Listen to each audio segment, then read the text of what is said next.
Bonjour à tous et bienvenue sur la chaîne Wrestling Glove. On se retrouve aujourd'hui pour une toute nouvelle vidéo. Alors dans cette vidéo, on va faire la review du dernier pay-per-view d'Impact Wrestling, qui était donc Slammiversary 2021, donc qui est le show anniversaire d'Impact Wrestling. Alors bon, vous savez, je regarde plus Impact, enfin je regardais avant, c'était même ma compagnie préférée. Et bon, il y a eu toute cette histoire avec All Elite et tout qui m'a fait vraiment décrocher d'Impact et j'en pouvais plus. Et du coup là, c'est le premier show Impact que je regarde depuis le weekly juste avant Rebellion. Rebellion que j'ai même pas regardé, hein, c'est le show où Omega prend le titre à Swan, le titre Impact World. Mais du coup, Impact Slammiversary, je me suis dit, vas-y, je vais le mater, et du coup, voilà, je vais refaire la review, donc, parce que c'est un show très important, donc, pour Impact, qui fait toujours son format avec 4 gros pay-per-view annuels, donc, du coup, avec Hard to Kill, Rebellion, Slammiversary et Bound for Glory. Mais du coup, on va sans plus attendre commencer, hein, la review de Slammiversary 2021. Slammiversary 2021, où il y avait une foule, d'ailleurs. D'ailleurs, c'est la première fois que je revois une foule à Impact, personnellement, je sais pas si elle avait été ramenée en weekly ou quoi, mais là, du coup, retour de la foule à Impact. Du coup, il y avait un pré-show où on avait donc un match de championnat, même c'était le match de championnat Knockout Tag avec Fire and Flava, Kira Hogan et Tasha Steelz qui défendaient les titres contre Havok et Rosemary. Le match a duré 9 minutes, victoire d'Havok et Rosemary qui sont donc devenues nouvelles championnes de Knockout Tag. Alors pour le coup, j'ai pas spécialement compris le booking parce que en fait Fire and Flava avait perdu les titres puis repris les titres et là ça me fait assez bizarre, hein, très honnêtement, qu'elle les ait perdus assez rapidement finalement parce qu'elle les avait repris à Under Siege en mai dernier, et enfin voilà, c'est un peu les gagner pour les reperdre juste après, donc j'ai pas trouvé spécialement le sens. Après le match en lui-même est cool, hein, voilà, c'est un bon match de pré-show, ça y a pas de souci. Moi personnellement j'ai mis 3, le match est assez correct, comme je l'ai dit, ça manque un peu d'intensité au début du match, mais bon, et aussi je suis pas spécialement le plus grand fan du character work d'Hogan et de Tasha Steelz, même si elle reste cool in ring, mais enfin vraiment c'est Havok et Rosemary, tu sens qu'ils portent le match, surtout Havok, parce que Rosemary des fois il y a des petits trucs qu'elle loupe un peu, mais bon voilà, c'est pas grave, et Havok et Rosemary sont cool en tant qu'équipe, des bonnes petites combinaisons par équipe, la fin était bonne également, Havok remporte les titres avec un Tombstone Piledriver, mais clairement voilà, c'est un match typique de pré-show, c'est vraiment assez RAS finalement, mais ça fait le taf pour rousser dans la carte très honnêtement, mais du coup voilà pour ce match de pré-show qui a vu donc le premier changement de titre de la soirée avec Havok et Rosemary donc de DK qui ont remporté les Knockouts Tag Team. Du coup on va pouvoir passer maintenant à la carte principale, hein, d'Impact Wrestling Slammiversary 2021, carte principale donc qui a commencé avec le match de championnat X Division, donc on avait un Ultimate X, personnellement ça me paraît assez logique d'avoir le Ultimate X en opener, compte tenu de toute la carte, enfin, c'était vraiment ce qui était le plus prévisible pour être en opener, hein, très honnêtement. Le match a duré un peu plus de 15 minutes, j'étais content que ça dure pas trop longtemps, hein, très honnêtement. Josh Alexander donc défendait son titre avec dans le même match Ace Austin, Chris Bay, Pete Williams, Rohit Raju et Trey Miguel, donc c'était un six-way. Du coup un peu plus de 16 minutes et conservation de titre de Josh Alexander, pardon. Et personnellement, déjà j'aime beaucoup la stipulation, hein, le Ultimate X, je trouve que franchement ça permet l'inventivité de certains catcheurs, ça permet à certains catcheurs de ressortir finalement. Là ça a été le cas de Rohit Raju, on en reparlera, mais clairement c'est Josh Alexander qui devait conserver là, très clairement, enfin je voyais pas l'intérêt qu'il perde le titre X-Division maintenant, et donc voilà, moi j'ai trouvé ça très bien. T'as des bons échanges entre Alexander et Pete Williams par exemple, Pete Williams qui a fait un très bon taf, hein. Pete Williams, bon, c'est pas celui c'est celui qui avait le moins de chances de remporter le titre, hein, sur le papier, qu'on soit d'accord, mais il a vraiment fait un bon match, j'ai trouvé Pete Williams personnellement. Trey Miguel également, Trey Miguel il a pas hésité à dive, franchement il a été très dynamique, Trey Miguel, comme dans tous ses matchs finalement. Il a eu quelques très bons retours qui lui ont été donnés notamment par Rohit Raju qui fait une excellente performance et qui est vraiment le heel parfait, hein, pour ce type de match, et qui est vraiment celui qui est le plus ressorti finalement du match, encore même plus qu'un Josh Alexander. Pourtant Josh Alexander fait une très bonne performance, hein, mais c'est un Rohit Raju à mon sens qui est ressorti un peu plus. Personnellement du coup c'est mon deuxième match préféré du show, je lui ai mis 3,5 parce que je peux pas monter nécessairement plus haut vu comment le match est fait, enfin vraiment c'est vraiment enfin voilà, il y a pas un gros storytelling non plus, il y a pas de gros éléments qui se distinguent, mais franchement ça fait super bien le taf. Et Rohit Raju il va placer des flatliners un peu de nulle part, enfin il va même essayer de grimper à une corde, il va directement au lieu de grimper par la voie normale finalement pour passer à l'Ultimate X, et moi j'ai trouvé ça bien. Enfin Rohit Raju vraiment tu sens qu'il essaye d'utiliser ses tactiques de heal qui marchent pas, enfin des fois t'as Alexander par exemple qui vient l'arrêter, enfin, et franchement il y a quelques bons spots. Rohit Raju comme j'ai dit très bon heal dans le match. Ma seule petite déception finalement c'est probablement Ace Austin, parce que j'ai trouvé vraiment vraiment très présent hein, au début du match. Ace Austin, il va claquer des bons kicks depuis l'apron, enfin franchement, il a été bon au début Ace Austin, j'ai trouvé personnellement, mais dans la seconde moitié du match, finalement, je l'ai un peu perdu, hein, Ace Austin, sachant que c'est mon catcheur préféré du match de base, je trouve ça un peu compliqué personnellement, même si il est très bon, hein, Ace Austin, il n'y a pas de souci, mais là, je l'ai un peu perdu dans le match. Après, c'était pas spécialement le match qui était fait pour lui, qui était fait pour le faire briller, et ça, je conçois que ça joue, mais sinon, ouais, tout le reste, je les ai trouvés vraiment très bons. Bah, Ace Austin, il a pas fait de la merde, hein, non plus, faut pas déconner, mais ouais, vraiment très bon opener. Du coup, mon deuxième match préféré du show, je lui ai mis 3,5, et donc conservation du titre Exhibition par Josh Alexander. Et du coup, voilà pour ce match. On va pouvoir passer du coup au deuxième match de la carte principale. C'était un mixed tag team match avec Brian Myers et Tenille Dashwood qui affrontaient Matt Cardona et donc une partenaire mystère. Alors, il s'est révélé que cette partenaire mystère est Chelsea Green, donc Chelsea Green qui est dans la vraie vie en couple avec Matt Cardona et également ancienne WWE qui a été virée cette année. Il me semble que c'est cette année ouais, qu'elle est virée WWE ou en fin d'année dernière en tout cas. Où en fait elle se blesse à ses débuts à SmackDown et après elle est virée en 2021. Ouais, c'est ça, c'est exactement ça. Et du coup voilà, là elle a fait ses débuts donc du côté d'Impact Wrestling. Enfin, elle avait déjà fait quelques matchs à la TNA en 2016, mais sinon c'est tout quoi. Elle a fait vraiment son retour, elle y sera régulièrement à mon sens. Chelsea Green et Matt Cardona ont remporté le match, évidemment c'est même Chelsea Green qui a remporté le match pour son équipe. Bon ça pour le coup je suis pas le plus grand fan parce que finalement la vraie feud c'était entre Matt Cardona et Brian Myers, enfin de ce que j'ai suivi d'Impact, enfin la feud entre Myers et Cardona date quand même de plusieurs mois, et c'est pour ça que ça en fait finalement la séquence de début de match à l'extérieur très logique, où t'as même un flatliner il me semble à l'extérieur du ring sur la rampe d'entrée très tôt dans le match, et ça m'a pas spécialement dérangé personnellement vu la feud qu'ont eu Cardona et Myers depuis vraiment plusieurs mois. Matt Cardona et Chelsea Green ont eu un bon teamwork très clairement, c'était un début correct hein, finalement pour Chelsea Green, c'était pas vraiment plus que ça. Moi pour vous dire j'ai mis 2,75 personnellement, c'était vraiment correct, juste après l'Ultimate X comme ça où ça bougeait beaucoup. Là t'as un match plus court, Chelsea Green va faire le tomber sur Tenille Dashwood avec son homme Prettier. Le finish je l'ai pas trouvé spécialement construit pour le coup, j'ai un petit peu mal avec le finish, mais voilà, ça reste un match qui est vraiment correct, ça va pas plus loin spécialement, ça dure que 6 minutes. Victoire de Chelsea Green et de Matt Cardona, donc logique, et Chelsea Green qui fait donc son retour à Impact. Du coup voilà pour ce deuxième match de la carte principale. On va pouvoir passer du coup au troisième match de cette carte principale. C'était un match 1 contre 1 cette fois, le premier match 1 contre 1 hein, de ce show. C'était Eddie Edwards qui affrontait W. Morrissey qui n'est autre que Big Cass hein, qui avait fait ses débuts à Impact, il me semble que c'était lors de Impact Wrestling Rebellion, si je dis pas de bêtises. Et William Morrissey pas William, W. Morrissey, juste W, a remporté le match en 11 minutes donc sur Eddie Edwards. Bon, ça m'a peut-être un peu déçu de pas avoir gagné Eddie Edwards, mais bon, on s'en doutait que c'était pour Morrissey. Morrissey, ça a l'air d'être quand même un bon push hein, pour Impact en ce moment. Et clairement, voilà, c'était bien pour où c'était dans la carte. Finalement, je suis un peu déçu hein, du booking d'Eddie Edwards, évidemment. Et même Morrissey va dominer énormément hein, dans le match, mais très clairement, Edwards fait un super taf en termes de selling. Il a été très très bon en termes de selling, Eddie Edwards dans le match, parce que clairement, le but c'est de montrer Morrissey finalement comme un monstre. Et franchement, Edwards, il a très bien sell l'offense de Morrissey, des bons spots, notamment sur l'apron. Il me semble qu'il y a un chokeslam sur l'apron.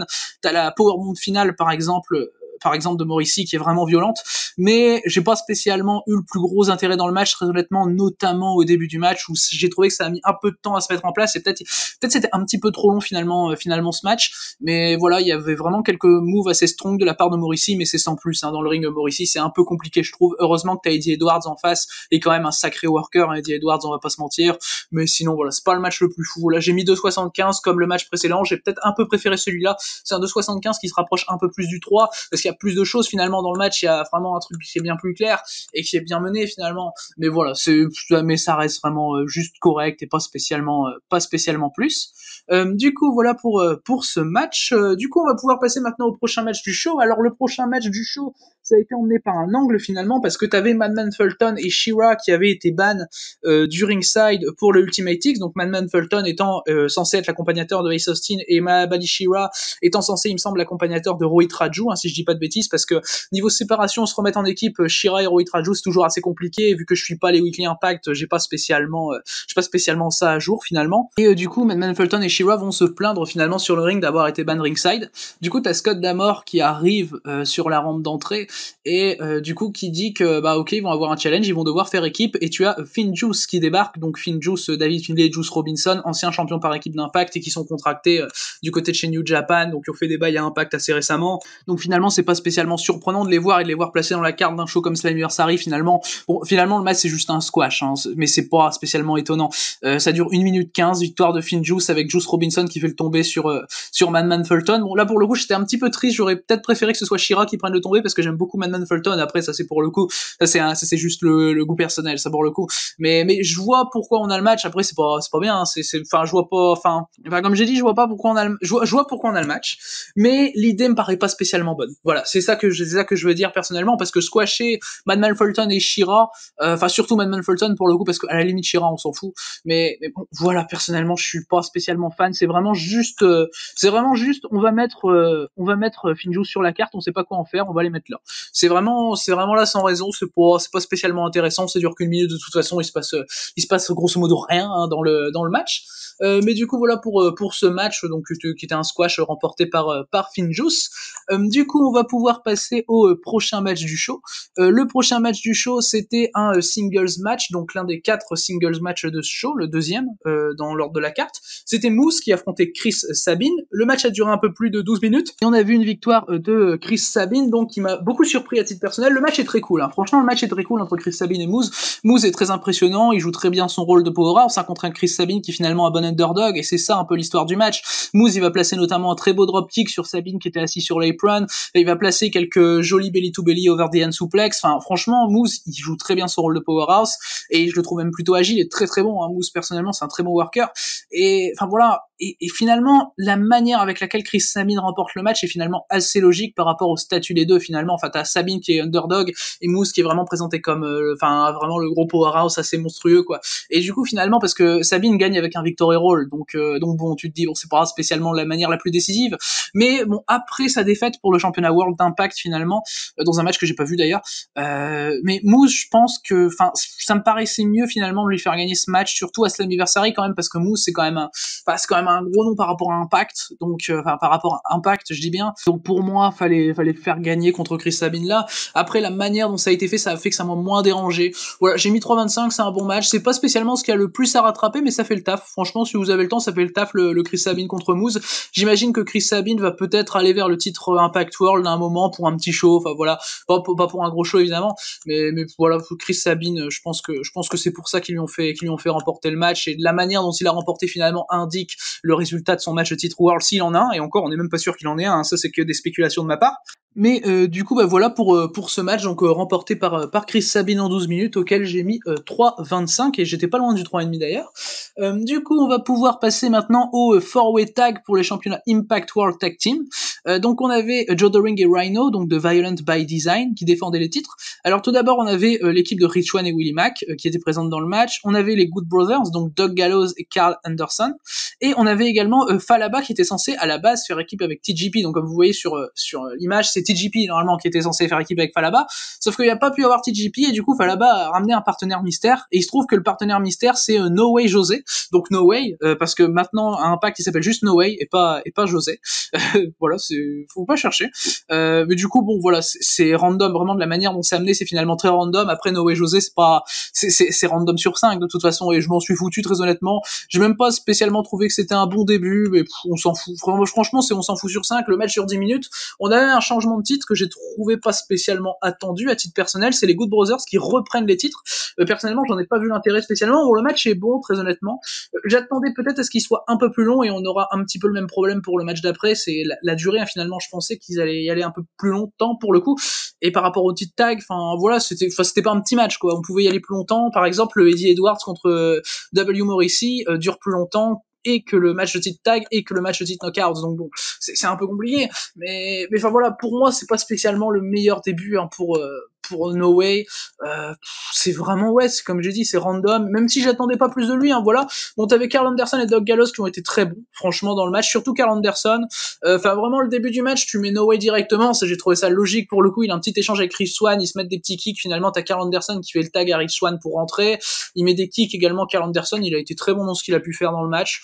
Après, voilà, c'est chez 3,25, c'est pas, enfin, finalement, le match a pas le temps de décoller, donc j'ai trouvé ça assez problématique personnellement, surtout pour un match de championnat comme ça. ça, enfin, j'attendais plus personnellement. Après, bon, c'est pas une grosse déception non plus, hein, voilà. Et puis finalement, je comprends pas spécialement pourquoi les Good Brothers ont repris les titres. Après, peut-être que si on suit Impact, si on suit les Weekly Impact, ça peut paraître peut-être plus logique, mais là, pour le coup, par rapport à ce qui a été fait finalement récemment avec les championnats de tag, de quand je regardais encore Impact, donc ça date quand même pas d'il y a si longtemps que ça, hein.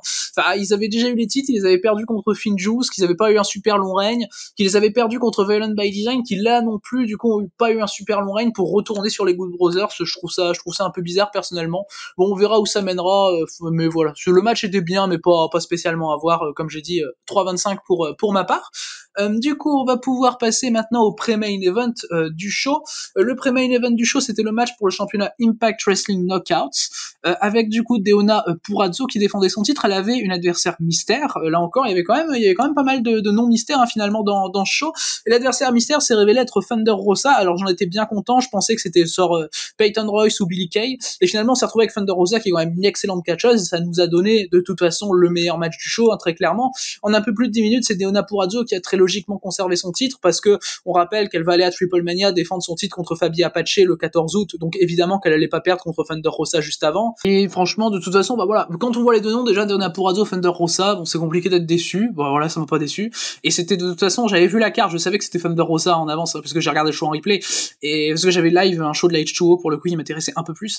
Et franchement, enfin voilà, j'ai bien aimé que ce soit Thunder Rosa déjà, pour donner une très bonne défense à Purrazzo. J'ai mis 3,5 personnellement, j'étais pas loin du 3,75. Et un petit truc qui fait que je mets pas 3,75, bon, franchement, techniquement, c'est un très bon match, hein, et c'était évidemment intéressant. Entre Purrazzo et Rosa, techniquement, finalement, ça peut être que bon. Purrazzo, elle va bien bosser le bras, finalement, Thunder Rosa, elle va avoir quelques spots intéressants, elle fait un DDT à l'aide des cordes, où elle fait tomber Rosa sur le bras, notamment. J'ai bien aimé, et c'est logique, finalement, d'avoir un work pour préparer, finalement, la soumission de Purrazzo, qui est vraiment très violente, que j'aime beaucoup la soumission de Purrazzo d'ailleurs. Mais le problème, c'est que le match se finit avec juste un pile driver, et finalement le match se finit pas par soumission au bras ou quoi, et que finalement le petit armwork qu'a pu avoir Purrazzo pendant le match a rien amené, finalement a rien mis sur la table au final, et c'est ça qui m'empêche d'aller au 3,75, malgré le fait que le match soit vraiment très bon, hein, y a pas de souci sur ça. Et pour moi de toute façon c'est le match à rattraper du show, hein, très clairement, le Purrazzo Thunder Rosa. De toute façon on a deux excellentes catcheuses, et enfin voilà, franchement même ça catch bien au sol, enfin c'est toujours intéressant, enfin franchement c'est vraiment très bien à voir, y a pas de souci sur ça. Après bon, peut-être que le finish aurait pu être mieux amené pour le coup, parce que t'as le armwork pendant le match, et puis t'as ça tombe un peu brutalement finalement, j'ai trouvé ça un peu compliqué, mais ça reste une très bonne défense de titre knockout, hein, pour Deonna Purrazzo.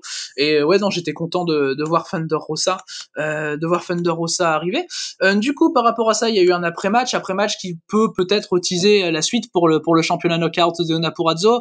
Alors on va du coup qu'il y a Thunder Rosa qui est arrivé, bon, on a un truc avec NWA qui se sent, enfin voilà, parce que Thunder Rosa est chez NWA, et du coup après le match, donc t'as Purrazzo qui gagne, qui est sur le ring, et t'as Mickie James qui arrive. Mickie James, qui on le rappelle, s'occupe du pay-per-view 100% féminin que va avoir NWA d'ici pas longtemps, d'ici fin août il me semble, le pay-per-view 100% féminin de la part de NWA. Donc voilà, ça m'a paru assez logique finalement qu'elle intervienne sur un angle après avoir eu Thunder Rosa dans le match. Du coup ça va un peu être en mode Purrazzo va dire à Mickie James en mode ouais, tu voles ma victoire, enfin tu me voles un peu ma célébration finalement, ma lumière, mon spotlight. Et du coup tu vas avoir une embrouille avec Mickie James, et Mickie James va finir par baffer, Deonna Purrazzo va baffer Mickie James, et Mickie James va lui foutre son finish, un kick qui était pas du tout impactant d'ailleurs. Et Purrazzo de toute façon elle le sait qu'il est pas impactant le finish de Mickie James, parce que 20 secondes plus tard elle est debout sur la rampe. Bon, ça c'était compliqué, on va dire. Le segment d'après match était un peu compliqué niveau selling, hein. Purrazzo, elle debout sur la rampe, tranquille, visage furax, voilà, alors qu'elle se prie, il me semble, si j'ai pas de bêtises, hein, c'est le finish de Mickie James, ça se trouve, je me dis de la merde, mais pour moi c'est le finish de Mickie James. Et enfin c'était tellement pas impactant que on peut ne pas le voir comme un finish finalement, mais après c'est peut-être Mickie James qui ne sait plus mettre d'impact, mais ça c'est autre chose.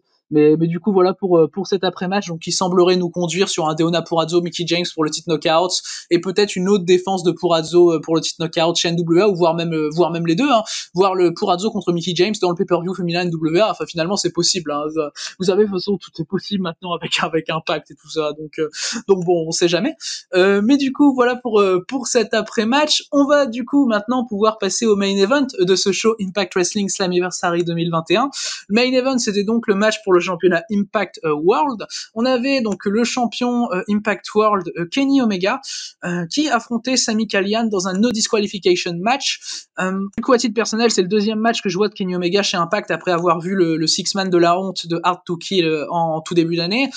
Kenny Omega conserve le titre en 27 minutes 45 parce qu'évidemment il allait pas perdre le titre contre Sami Callihan, c'est un worker d'Impact, vous imaginez comment ce serait grave. Et du coup, très clairement, je vais le dire tout de suite, bon, je sais que le match a été beaucoup aimé, personnellement j'ai détesté le match, hein. Franchement, j'ai trouvé ça vraiment catastrophique, le match en termes d'écriture, tout ça. Et pour être honnête avec vous, de toute façon, j'ai pas eu un mauvais moment en regardant le show complet dans son ensemble, finalement, comme vous avez pu le constater, mes notes sont quand même pas les plus mauvaises, hein, voilà.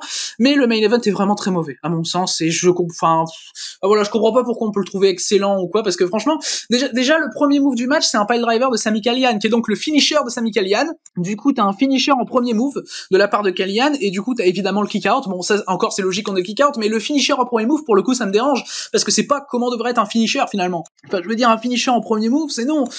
Moi, ça peut pas passer, parce que déjà, ça peut pas être construit, ça peut pas être amené, finalement. Et le fait d'avoir je vais y arriver, un si gros move, finalement, un move si important, ça, déjà directement, sans même avoir été amené, ça m'a déjà saoulé, hein, très honnêtement. Après, bon, finalement, ça s'est un peu arrangé, hein, très honnêtement. T'as Callihan qui a sorti quelques armes assez cool, hein, finalement, qui a sorti une fourchette, notamment. Enfin, voilà, c'était bien, les premières minutes sont pas mauvaises, hein. Très honnêtement, on a eu même une bonne séquence à l'extérieur du ring, où t'as Omega qui va jeter Callihan, notamment, contre les barricades. J'ai trouvé ça bien, voilà. Et le match était correct, on va dire. C'était parti pour être un 3-25, quoi, un 3-3-25, hein, c'était pas parti pour être un 4-75 ou je sais pas quoi. Mais finalement, le match était correct, jusqu'à ce qu'on soit passé finalement un amas de gros spots pour rien. Donc ça, j'ai trouvé ça plutôt saoulant personnellement. Et voilà, même si t'as quelques moments qui sont pas très cohérents dans la première partie du match, comme par exemple Omega qui a très peu d'offense et d'un seul coup tu sais pas pourquoi il essaye de faire son One Wing Angel alors qu'il a quasiment rien fait d'intéressant en termes d'offense finalement avant dans le match. Bon, ça j'ai trouvé ça pas très logique. Mais finalement, à part quelques petits moments comme ça, c'était correct. Tu vois, la première moitié du match c'était correct. Et en fait, le problème c'est que t'es dans le main event de Slammiversary, donc qui est un très gros show pour Impact Wrestling, comme j'ai expliqué en tout début de vidéo finalement. Et vraiment le match c'est on va faire un ODQ totalement random. C'est ça la première partie du match. C'est ça qui est dérangeant. C'est pour ça que je dis bon, on est parti pour avoir un 3-3-25, ce qui est déjà un 3-3-25 pas normal pour le main event d'un tel show, hein, vous le concevrez. Mais vraiment parce que la première partie du match c'est on va faire un ODQ random. Et derrière, il y a un moment dans le match qui va être assez tournant finalement, c'est un double footstomp d'Omega sur une table sur Callihan à l'extérieur du ring, où là déjà ils vont commencer, ils vont faire des spots, ils vont lâcher des spots qui sont vraiment gros, hein, c'est des spots qui sont vraiment gros spots impressionnants, ça tape dans l'œil, tu vois.